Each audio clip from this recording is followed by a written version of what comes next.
কি হচ্ছে না? রহমত হচ্ছে না?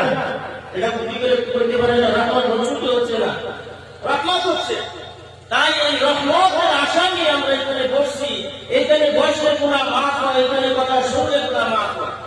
এখানে বসার পরে আপনি যদি দিনের একটি আলোচনা, একটি হাদিস, একটি মাসআলা শিখে যদি আপনি বাইরে চলে যান, আর এই হাদিসটি যদি আপনি আমল করতে পারেন না, তবু সব আল্লাহ নবী সাল্লাল্লাহু আলাইহি ওয়াসাল্লাম হযরত আবু বকর আল্লাহ পাক রব্বুল ইজ্জতের হাবিব নবী পাক সাল্লাল্লাহু আলাইহি ওয়াসাল্লামের প্যারা সাহাবা।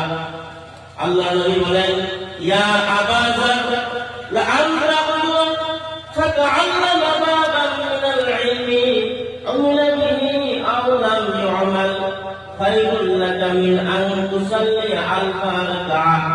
আল্লাহ নবী বলেন, হে আবু যর, তুমি শুনে নাও, তুমি বুঝে নাও।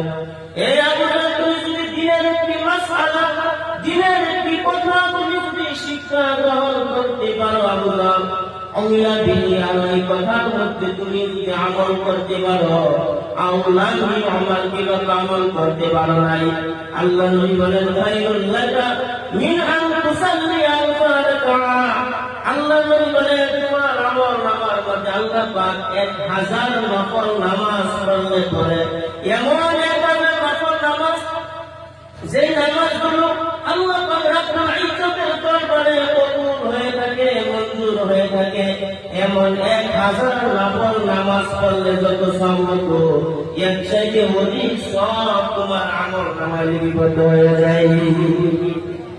এরকম একটা শুনে লাগতো, সুবহানাল্লাহ, জোরে বলতে পারেন নাই? বলেন সুবহানাল্লাহ।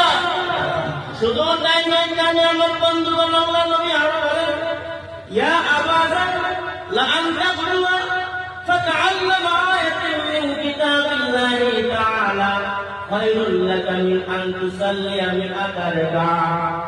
আল্লাহ নবী বলেন, হে আবু যর, তুমি যদি কোরআনুল কারীম থেকে একটি ছোট্ট একটি সূরা, একটি আয়াতে কারিমা তুমি যদি শিক্ষা গ্রহণ করতে পারো, আবু যর, আরেকদিকে একজন মানুষ যদি 100 নফল নামাজ আদায় করে, ওই মানুষের চেয়ে অধিক সওয়াব তোমার আমল নামায় লেখা হয়ে যাবে। সুবহানাল্লাহ, কত সুন্দর কথা আমাদের জন্য বলেছে। তাই এখানে তো আমরা বসছি, যদি কথাগুলো সুন্দর করে শুনি, যদি আমল না করি, এই শোনার বরকতে আমাদের আল্লাহ রাব্বুল ইজ্জতে 1000 আর 100 নফল নামাজ পড়লে যত সওয়াব হবে, সব আমাদের আমল নামায় আল্লাহ